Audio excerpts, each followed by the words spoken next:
Okay, so again, that's the cabin for the airflow.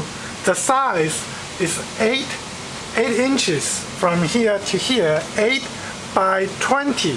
So the bottom here is 20, so 8 by 20.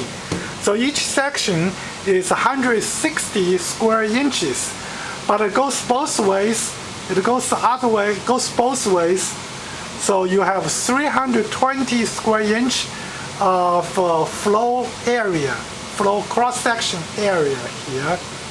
Now, this is the next step is to build a return air. So this is a return air.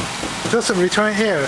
Again, those are all pre-manufactured. You can buy from the plumber store, buy from Menards. I have two air return ducts, two air return ducts. And again, those are the air return ducts. Those two ducts, there are 12 inches diameter, 12 inches diameter.